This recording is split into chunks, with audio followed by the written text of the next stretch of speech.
नाभि राय का दरबार लगा है। नाभि राय जो अंतिम कुलकर कहलाते हैं जैनों में, और वैदिक परंपरा जिन्हें अंतिम मनु कहकर के याद किया करती है,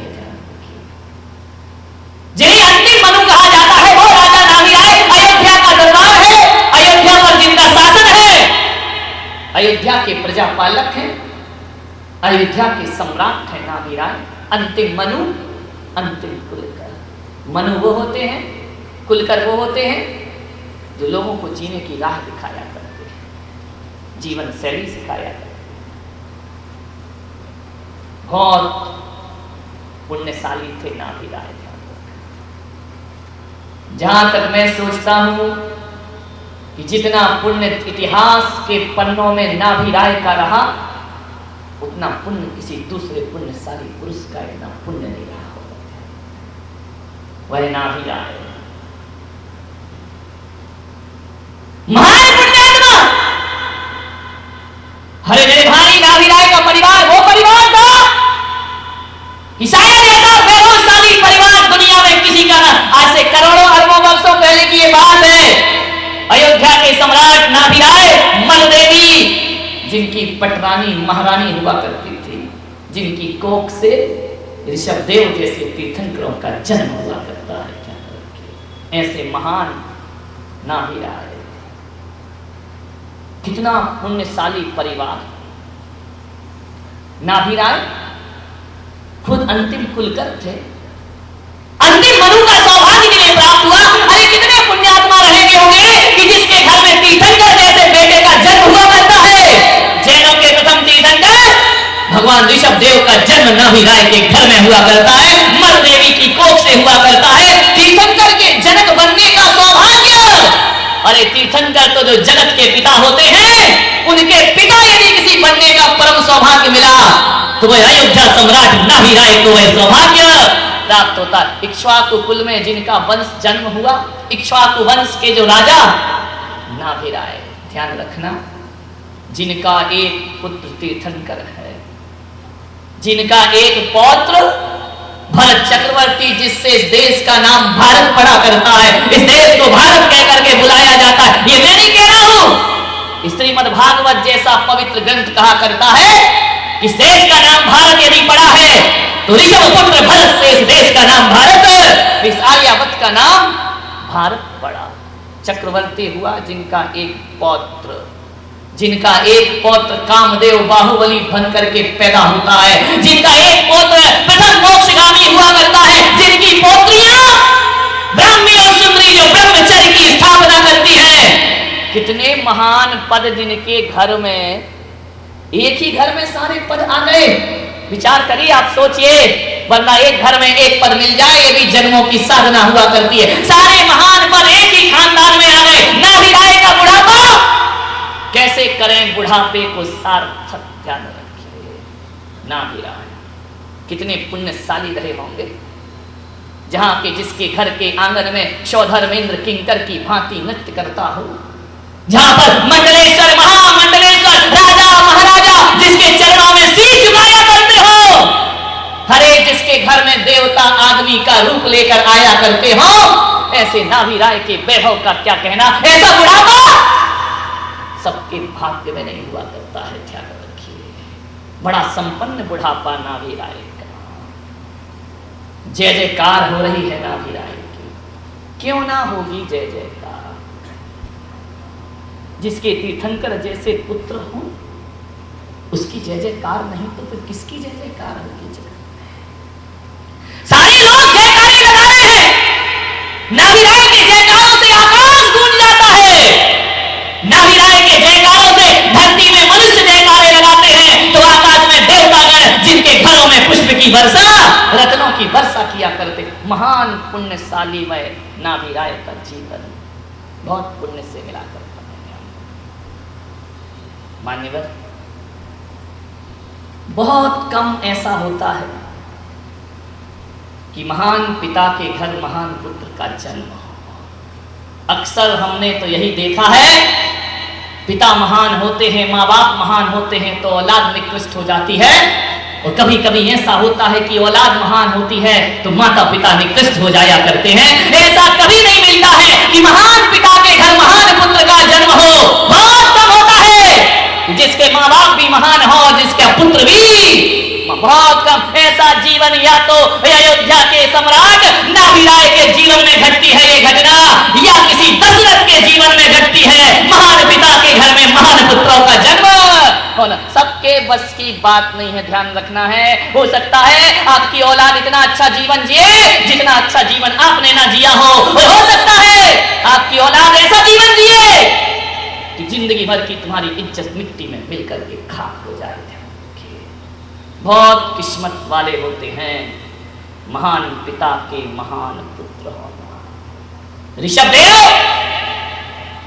केवल अपने महान पिता के महान पुत्र ही नहीं थे, बल्कि ऋषभदेव ऐसी विभूति थे इस धरती पर कि महान पिता नाभिराय के महान पुत्र ही नहीं बल्कि भरत बाहुबली जैसे के महान पिता बनकर के भी ऋषभदेव खड़े हुआ करते हैं। ध्यान रखना, महान पुत्र ही नहीं महान पिता ऐसा बहुत कम होता है। हो सकता है कि आप अपने माँ बाप के महान पुत्र हो लेकिन आपका पुत्र महान ना हो। पुत्र महान होना अलग चीज है और बच्चों का महान पिता बनना अलग चीज हुआ करता है। बहुत वैभव उस परिवार। मैं पिताओं से निवेदन करूंगा कि अपने बच्चों को ऐसे संस्कार दीजिए। एक पिता होने के नाते आपका फर्ज बनता है, दायित्व बनता है कि अपनी औलाद को इस काबिल बनाओ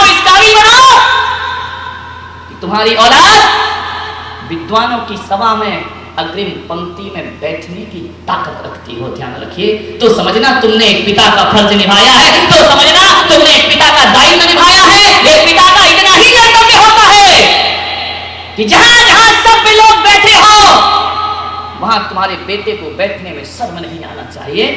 बेटा सबसे आगे की पंक्ति में आकर बैठना चाहिए। ध्यान रखना, ज्ञानियों के बीच मूर्खों के बीच तो सबकी औलाद बैठ जाती है, अज्ञानियों के बीच तो सबकी औलाद बैठ जाती है। एक पिता यदि अच्छे संस्कार देता है तो अपने बच्चों को विद्वानों की सभा में आगे बिठाता है, महापुरुषों की सभा में बैठने की काबिलियत रखता है। माताओं से निवेदन करूंगा अपने बच्चों को इस काबिल बनाओ कि वो दिगंबर संत की पिच्छी ना पकड़ सके कोई बात नहीं, कम से कम उनके कमंडल पकड़ने की योग्यता उसके भीतर जरूर आनी चाहिए। इस योग्य तो अपने बच्चों को बनाइए, ऐसे संस्कार दो अपनी औलाद को। कुछ फर्ज औलाद का भी हुआ करता है। औलाद का एक फर्ज होता है कि मैं ऐसा जीवन जिए कि तुम्हारे माँ बाप को देख कर लोग ये कहें कि बताओ तुमने कौन से जन्म में कौन सा पुण्य किया था जो राम लक्ष्मण जैसे बेटों का तुम्हारे घर में जन्म हुआ है। एक औलाद का ये दायित्व है, एक बेटी का ये दायित्व है, वो ऐसा जीवन जिए कि तुम्हें देख करके तुम्हारे माँ बाप से लोग पूछे कि बताओ कौन सा पुण्य किया था तुमने जो सीता जैसी बेटी तुम्हारे घर में पैदा हुई। माँ बाप की छाती चौड़ी हो जाएगी, गर्व से मस्तक ऊंचा हो जाएगा। ऐसा जीवन मत जियो मेरे बच्चों कि तुम्हारे माँ बाप को किसी से नजरें मिलाने में शर्म महसूस होने लगे। ध्यान रखिए, माँ बाप का भी फर्ज है, बच्चों का भी कुछ फर्ज होता है। ऐसी जिंदगी बनाओ कि लोग पूछें कौन सा पुण्य तुमने किया था। आज हम संतों को देखो, हमारी ही जय जयकार नहीं होती है, हमारी माँ बहनों से भी लोग कहते हैं कि बताओ धन्य है वह जननी जो ऐसे बच्चों को जन्म दिया करती है। ध्यान रखिए, ऐसा जीवन बनाओ। आज की युवा पीढ़ी से मैं यही निवेदन करना चाहता हूं, ऐसा जीवन बनाओ लोग तुम्हारे माँ बाप के पुण्य की सराहना करें।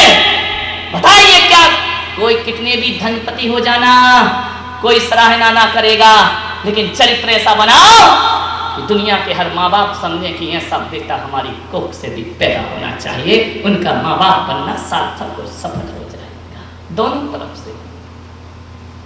बुढ़ापे में एक बाप का ये फर्ज बनता है कि वह घर की चाबी के लिए इतनी पकड़ के ना बैठे चाबी कि बच्चों को तुम्हारे मरने का इंतजार करना पड़े। ध्यान रखिए, समझना है जिंदगी इतना महान जीवन जी। एक शिष्य का यह फर्ज बनता है कि ऐसी जिंदगी बनाए। अरे गुरु के नाम से तो सैकड़ों चेले जाने जाते हैं, कोई एक बिरला चेला होता है जिससे गुरु की पहचान बना करती है। ध्यान रखिए, विचार करना है आपको। आचार्य विद्यासागर जी महाराज एक महान आचार्य है, जैन जगत के सर्वोच्च आध्यात्मिक संत हैं। ध्यान रखना, ये वो आचार्य हैं जिन्होंने गुरु से अपनी पहचान नहीं बनाई, ऐसा जीवन जिया कि अपने साथ साथ गुरु का नाम भी अमर कर दिया और अपने गुरु का नाम भी रोशन कर दिया। गुरु के नाम से जिंदगी जीना बहुत आसान काम है और अपने कर्मों से गुरु का नाम रोशन करना एक शिष्य का दायित्व और फर्ज हुआ करता है।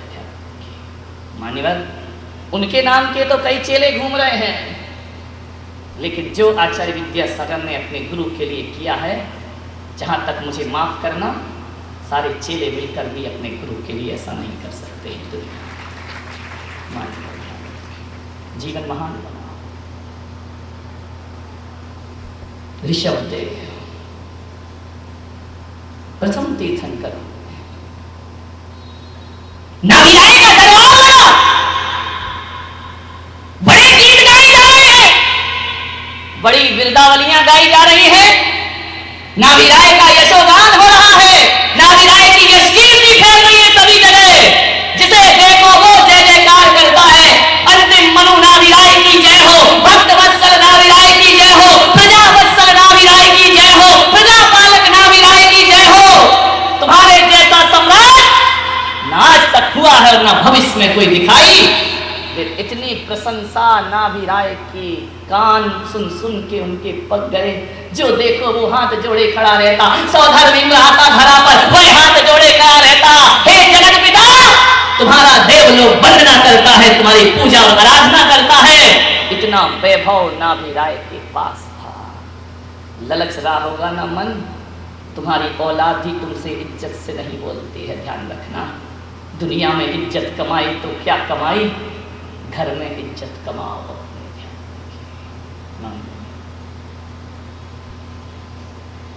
एक बात याद रखना, यदि अपनी प्रशंसा चाहते हो तो दूसरों की प्रशंसा में रोड़े मत अटकाना। जो दूसरों की प्रशंसा में रोड़े अटकाते हैं उन्हें जीवन में कभी प्रशंसा नहीं मिला करती है। मैं तो कहता हूं कि जीवन में बहुत ऊंचाइयों पर चढ़ो, बहुत ऊंचाइयां पाओ, लेकिन एक बात याद रखना, किसी की छाती पे चढ़ के ऊंचाइयां मत पाना। जो भी ऊंचाइयां पाना, अपने पांव और अपने भाव के दम पर जीवन की ऊंचाइयों को प्राप्त करिए। किसी को रोकते हुए ऊपर मत उठिए, किसी को पीछे ढकेलते हुए ऊपर मत उठिए। अपना जीवन स्वयं बनाओ। किसी की बुराई निंदा करके जीवन में ऊपर नहीं उठ सकते हो, और जो इन बातों में लग जाता है वो जीवन की ऊंचाइयों को कभी प्राप्त नहीं कर सकता है। खूब ऊपर उठो, खूब नाम कमाओ, खूब यश कमाओ, बहुत लोकप्रियता कमाओ। लोकप्रिय होना कौन नहीं चाहता है, लेकिन किसी की लोकप्रियता का हनन करके हम सोचे कि हम लोकप्रिय हो जाएंगे तो तिल में तेल, ध्यान रखना, रेत में तेल निकाले जैसा एक दुष्ट कार्य होगा हमारे जीवन में। मत अटकाओ रोड़े किसी की जिंदगी में। नाभिराय वृद्धावस्था में भी दरबार पे बैठे। मैं आपसे कहता हूं कि कितना भी बुढ़ापा आ जाए, कितने भी हम बुजुर्ग हो जाए, कभी लाचार मत होना। ध्यान रखना, मन बूढ़ा कभी नहीं होना चाहिए। तन बूढ़ा हो जाए तो हो जाए, कोई बात नहीं है, तन में कोई कुछ नहीं कर सकता है, लेकिन अपने मन को कभी बूढ़ा मत बनाइए। बुजुर्गों से कहूंगा, संभालो अपना बुढ़ापा। बूढ़ा और जवान कौन होता है? किसे कहोगे जवान और किसे कहोगे बूढ़ा? मान्यवर, जो व्यक्ति ये कहता है कि मेरा जमाना चला गया, मेरा समय चला गया, मैं कुछ नहीं कर सकता, समझना वो बूढ़ा हो गया है। और जो कहता है मेरा जमाना कल भी था, मेरा जमाना आज भी है और मेरा जमाना हमेशा रहेगा, वो जवान हुआ करता है। ध्यान रखिए। आपसे एक ही मेरा निवेदन है, जो ये नहीं कहता है कि मेरे दिन चले गए, मेरा समय चला गया, मेरे जीवन गुजर गया, नहीं बाबा, 80 साल का बूढ़ा भी यही कहता है, मेरा जमाना कभी नहीं जा सकता, मैं उस 80 साल के बूढ़े को को जवान मानूंगा, और 21 साल का जवान कहता है मुझसे एक काम नहीं होगा, मैं 21 साल में भी उसे बूढ़ा मानने को तैयार हो जाया करती हूँ। कैसे कह सकते हो ये हमसे नहीं होगा? सब कुछ हो सकता है। बुढ़ापे को लाचार मत बनाओ, बुढ़ापे को पराधीन मत बनाइए, बुढ़ापे में भी जागते रहो। तन बूढ़ा हो तो हो, मन जवान होना चाहिए। क्या सोचते हो कि बुढ़ापे में कुछ नहीं होता? एक कीरो को जानते हो? ज्योतिष का बहुत बड़ा ज्ञान है। 80 साल की उम्र में उसने ग्रीक भाषा बोलना सीखी थी। 80 साल की। ये मत सोचो कि हम कुछ नहीं कर सकते हैं, हमारी उम्र ढल गई, हमारे शरीर ने जवाब दे दिया। नहीं, जितने लाचार होगे उतने घर में दुख पाओगे, बुढ़ापा बोझ लगेगा, मृत्यु का इंतजार करना पड़ेगा, घर वालों के ताने सुनना पड़ेंगे। नहीं, जवान रहिए हमेशा। विचार करें आप, सुकरात ने 70 वर्ष की उम्र तक साहित्य लिखा है, और पिकासो ऐसा चित्रकार हुआ जो 90 वर्ष की उम्र तक जीवंत चित्र बनाते रहा। उसने कभी जिंदगी से हार नहीं मानी, उसने कभी शरीर से हार नहीं मानी। अरे शरीर हारता है तो हारे। पिकासो ने कहा कि जब तक मेरे हाथों में धड़कन मौजूद है, इस कलम से चित्र बनते रहेंगे, बनते रहेंगे। ध्यान रखना, 90 साल की उम्र में पिकासो पेंटिंग करता है। ध्यान रखिए। क्या सोचते हो, क्या बुढ़ापा आ गया तुम कुछ ना कर पाएंगे? मदर टेरेसा भी जीवन के अंतिम पड़ाव में भारत रत्न के सम्मान से सम्मानित हो जाया करती है। मान्यवर, ऐसा कुछ नहीं है कि आपका समय बीत गया, आपका जमाना बीत गया, आप अतीत में मत जियो। हर बुजुर्ग बहुत कुछ कर सकता है, और आप चाहते हो कि बुढ़ापे में तंज की जिंदगी ना जीना पड़े। बुढ़ापे में कभी आराम मत करना, जितना हो सके उससे ज्यादा काम करने का प्रयास करना, भाग दौड़ करने का। आराम करोगे बेवक्त बीमार हो जाओगे। ध्यान रखिए। एक्सरसाइज करो, प्राणायाम करो, योगा करो, सुबह सुबह घूमने जाओ। बुढ़ापे को अपने ऊपर हावी मत होने दीजिए, वरना नरक हो जाएगी तुम्हारी जिंदगी। ध्यान रखना। जवान बने रहिए, हमेशा प्रसन्न रहिए। करो बुढ़ापे में कुछ, व्यर्थ का जीवन क्यों जीना? हम लाचार हैं क्या? हम अपाहिज हैं क्या? इन शरीर में ताकत रखिए। तुम्हें मालूम है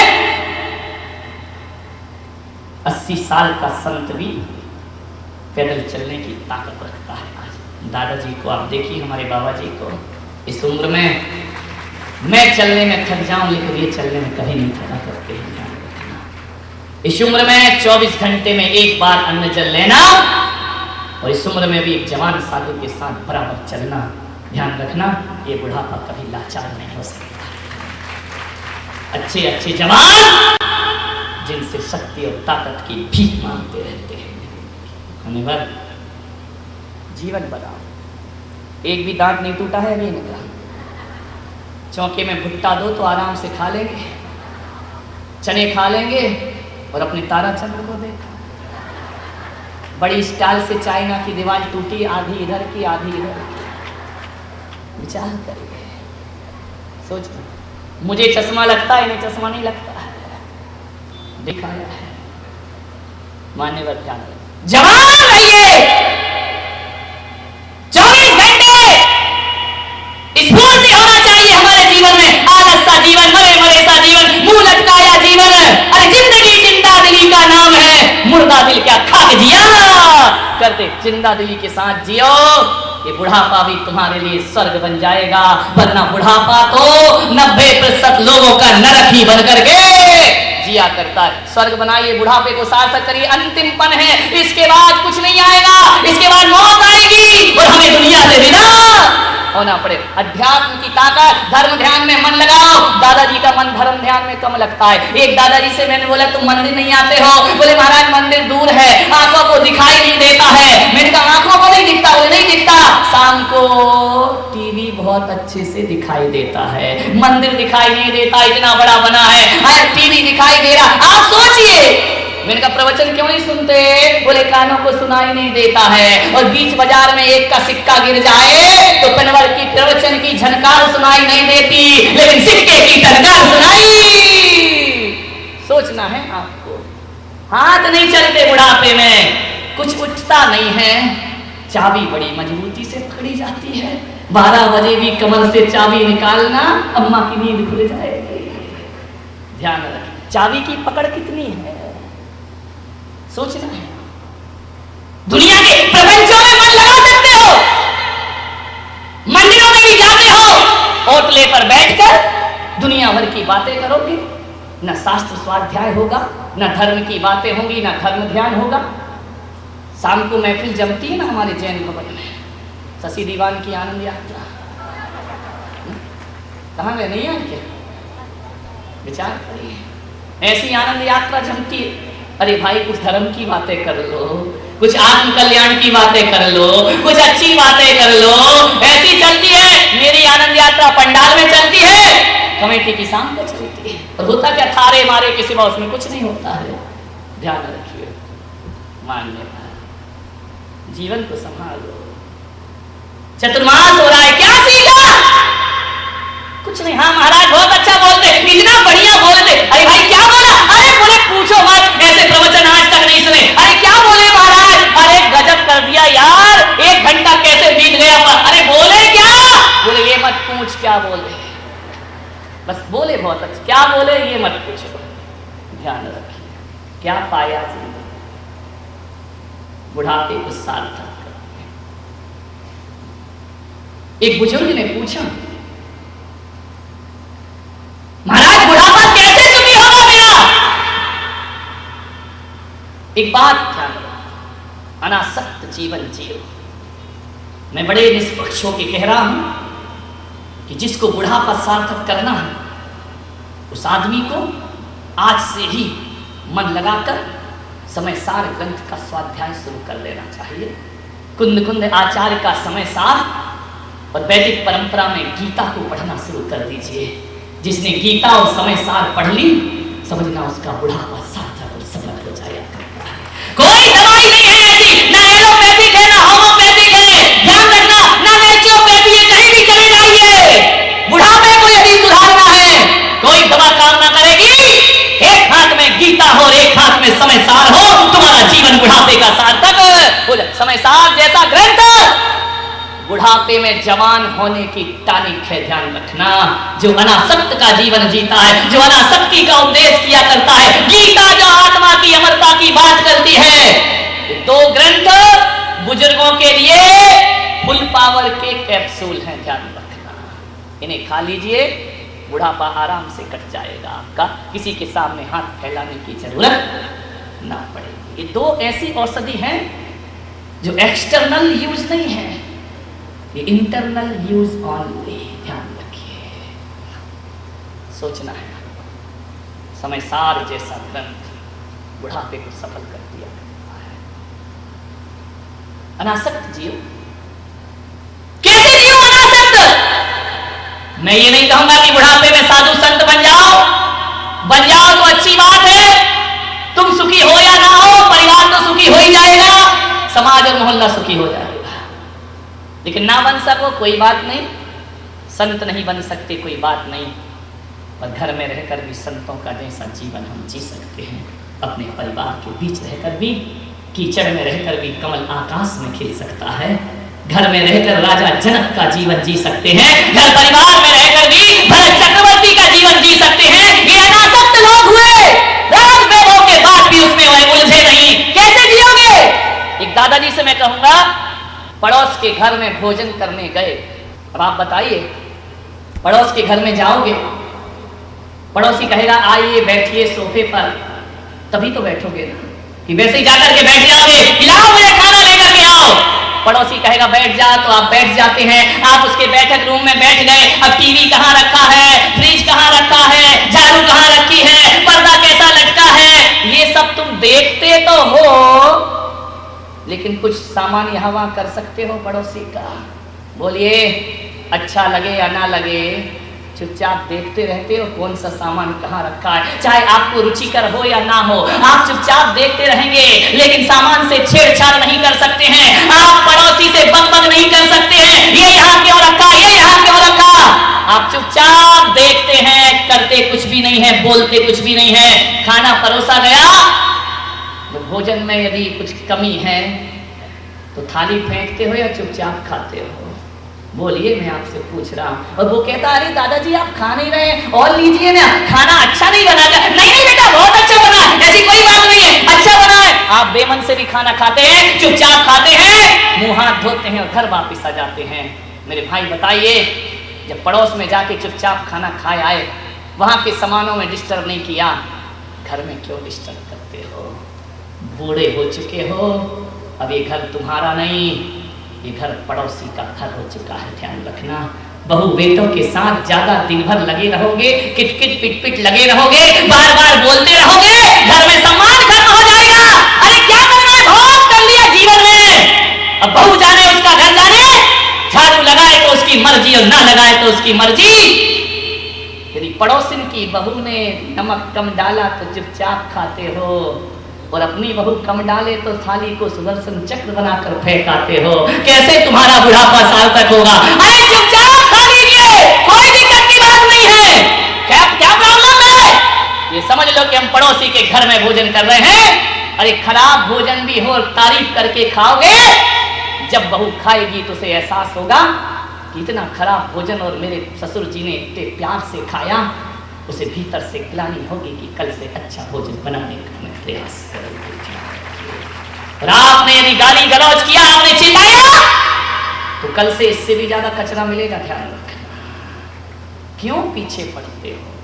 बुढ़ापे में दाल रोटी खाओ, प्रभु के गुण गाओ। बुढ़ापे में ये मत सोचो क्यों बहू पानी पूरी नहीं बनी क्या, गुलाब जामुन नहीं बना क्या, डोसे नहीं बने, इडली, अरे धर तेरे की जीवन भर तो खा लिया, कितना खाओगे? तृष्णा की खाई खूब भरी पर रिक्त रही वह। थोड़ा सा वैराग्य में जियो, थोड़ा सा अध्यात्म में जियो। क्या करना है? बहू क्या कर रही क्या नहीं? पड़ोसिन की बहू से अम्मा इतने प्यार से बोलती है जैसे मुंह में से अमृत झर रहा हो, और अपनी बहू से ऐसे बोलती है दुत्कार के जैसे मुंह से बारूद उगल रही हो। ध्यान रखिए, याद रखो, ये पड़ोसिन की बहुएं काम ना आएंगी। ताने से देगी, व्यंग से देगी, पानी तो बुढ़ापे में अपनी ही बहू दिया करती है। काश उससे प्यार के संबंध बना लो, उससे इज्जत से बात कर लो, उस पर प्रेम उड़ेल दीजिए। अपने ही लोग काम आते हैं। पत्ता जब भी गिरता है ना तो अपने ही पेड़ के नीचे गिरा करता है, ध्यान रखिए। आपसे निवेदन